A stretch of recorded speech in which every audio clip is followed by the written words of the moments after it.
Good afternoon, everybody. This is Jeff J. Brown, China Rising Radio Sinoland.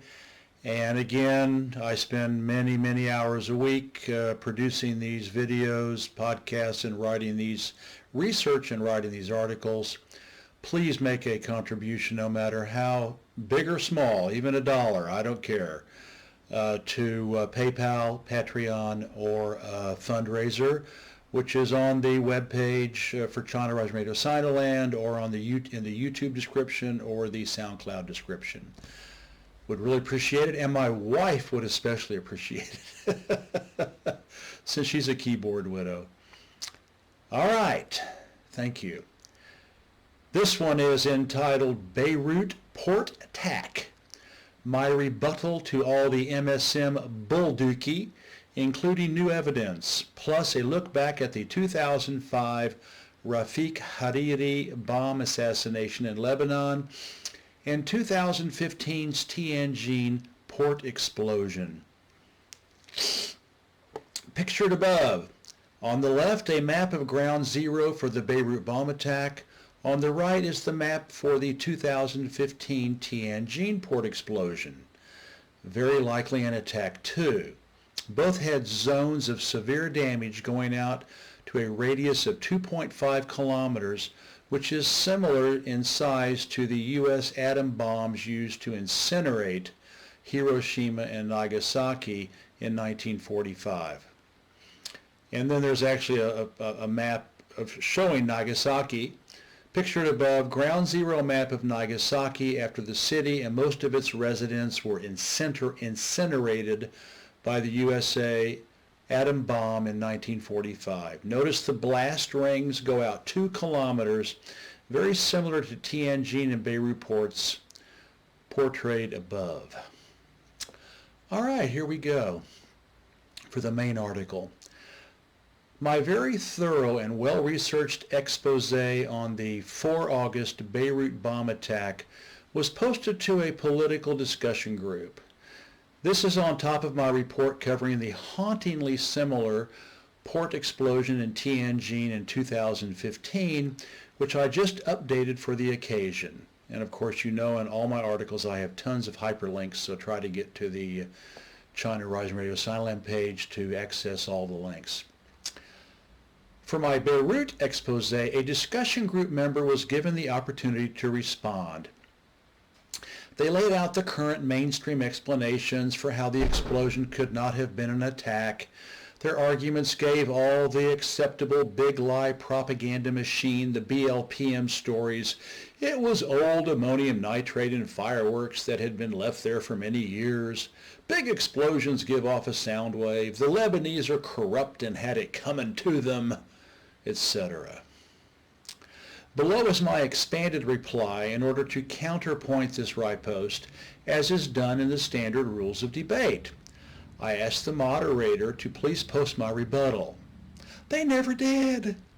I wonder why they refused to do so. Was all my evidence too close to the obvious truth? So you, China Rising Radio Sinoland fans, get to see it, hear it, and watch it. To wit, here it is.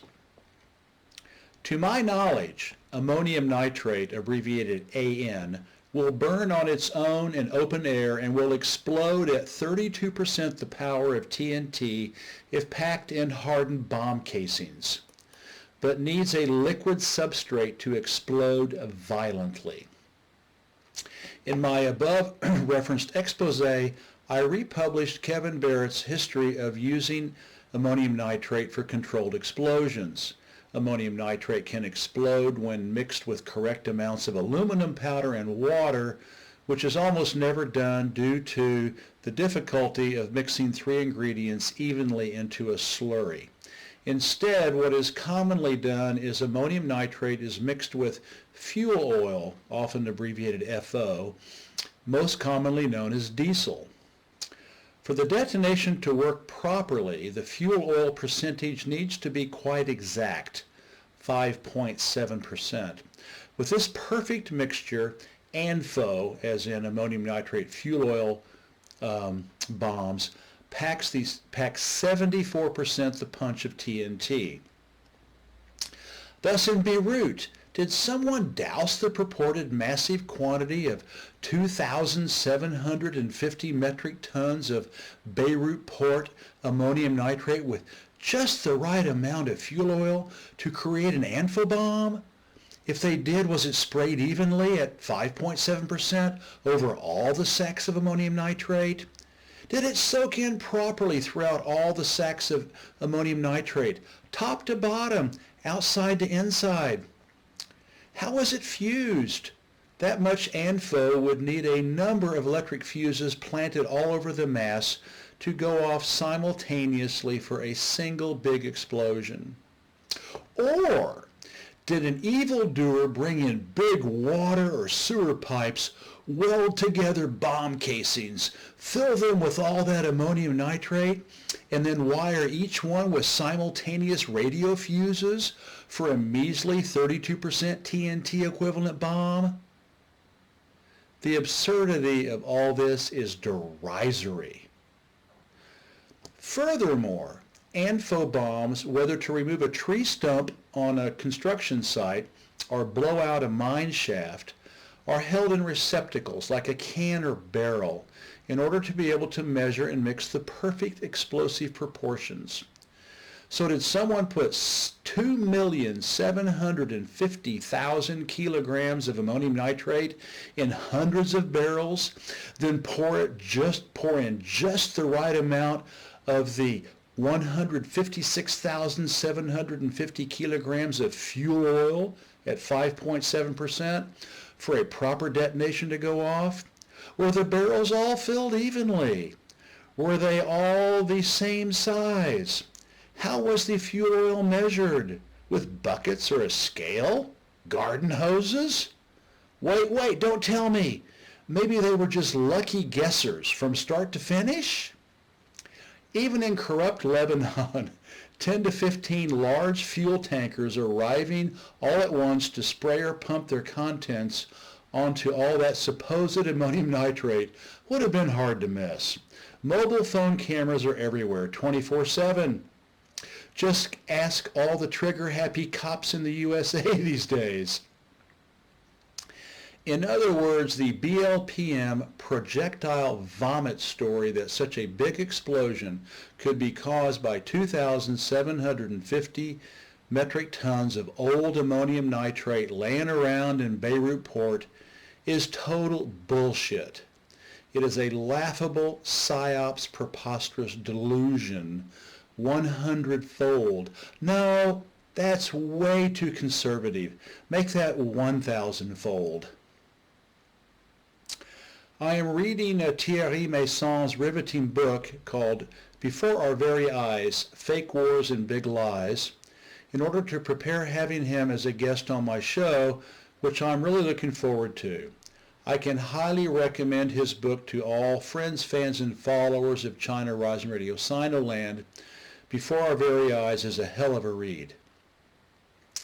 In it, he stated that the massive bomb which killed Rafik Hariri in Beirut in 2005 was a new type using nanotechnology and particles of enriched uranium developed by the USA, Israel, and Germany.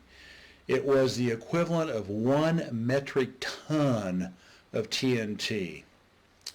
Like Tianjin Port and Beirut Port in miniature, albeit Beirut's ground zero crater opened into the port waters, the Hariri blast created a crater so deep, pictured below, that it got down to groundwater level. Dynamite, ANFO, and C4 cannot do this except in very large quantities, and C4, of course, is plastic explosives. Hariri's motorcade was driving down a popular street when the bomb went off. Thus was 1,000 kilograms of TNT or C4 plastic explosive being carried around in the trunk of his car? Under his seat or in briefcases? Was the road dug up in advance to plant 1,000 kilograms of explosive under the pavement? If they did, it happened on a busy place or in a busy place. Even in corrupt Lebanon, no one questioned 1,000 kilograms of TNT or plastic explosives, 1 cubic meter being placed under the street. Again, this is the age of 24/7 mobile phone blogging. Motorcades do have to change routes. Did Hariri stick to the predetermined plan? Or rather, was a much smaller new generation Nano-Technology one that could easily fit inside a car trunk like Thierry described above? Thierry also wrote that in May 2015, Saudi Arabia attacked Yemen with several tactical nuclear missiles, which were suspected of being bought from Israel, since the Saudis have never had that kind of technology. Thus, clearly, the miniaturization of tactical nuclear weapons has been and surely continues to be perfected. It is known that the USA, Israel, Russia, apparently Germany, and likely China are developing small tactical mini and micro-nukes. The days of post-war little boy and fat man from Hiroshima and Nagasaki, which needed large quantities of refined, highly radioactive, fissile nuclear fuel, are history now. They both needed 6 kilograms of plutonium surrounded by 2,500 kilograms of high explosives to start the atomic chain reaction. In fact, all the psychopath Curtis LeMays in NATO have had an atomic erection to nuke their many, many enemies, and still do, since the USA incineration of Hiroshima and Nagasaki in 1945. As I demonstrated in my expose, the, quote, preponderance of evidence, end of quote, and that means, quote, the motive, the means, and the modus operandi show that Beirut Port was a blatant attack. Exhibit X may get thrown out, like a photograph or a testimony, but more and more information is added, analyzed, and confirmed. No surprise, then, that the only people adding information are ruthlessly censored, and they and their evidence vilified by the BLPM. Being a truth teller takes guts, principles, and can get you killed if you get too close to the mark. Therefore, you can bet your sweet bippy that Gray Zone's Beirut Port hot off the press investigation will get buried in the BLPM. In it, they show that as far back as 2012, Israel has repeatedly tried to frame Hezbollah with false flags about ammonium nitrate terrorist plots. Sound familiar these days in Lebanon? As well, geopolitical actors concerned want to play along to get along, because if China, Syria, Russia, Iran, etc. came out forcefully that it was an Israeli-USA act of war, then these countries' peoples would be baying for Western blood, and the push for revenge by a hot war could be too great to resist. Thus, the inertia of the mainstream status quo takes hold, and the victims will undoubtedly get even asymmetrically. Cui bono, the total destruction of Beirut Port and much of its downtown? The USA and Israel. Who was the target? China's Belt and Road Initiative, the BRI, Hezbollah, Syria, and indirectly Iran, which supports both Syria and Hezbollah. Like the Rafik Hariri bombing, Uranglo-land will scream that Iran supported Hezbollah in Syria, the forces that are keeping Lebanon from being overrun and stolen by Israel are the guilty parties for the Beirut Port explosion. After 13 years of investigation and $1 billion blown, half paid by the USA and France, to reach a UN tribunal verdict, only one lowly Hezbollah member was charged with being involved in Hariri's assassination.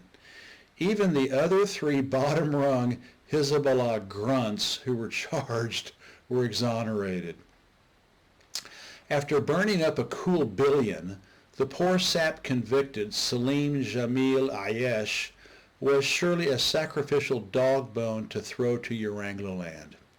Yet critically, all of Hezbollah's and Syria's leadership proved to have no involvement or knowledge of the planned assassination. Therefore, the real perpetrators of Hariri's assassination, Hariri's assassins, I'm sorry, I need to rewrite that. Therefore, the real perpetrators of Hariri's assassination, the ones with the technology to do it, got away with murder.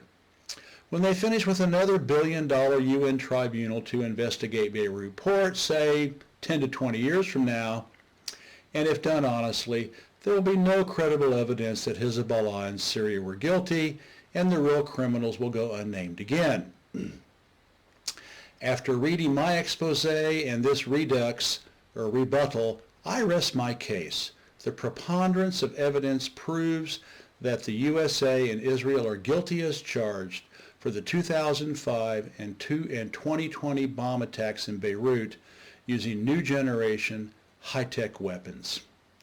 This is Jeff J. Brown signing out with China Rising Radio Sinoland. Have a great day.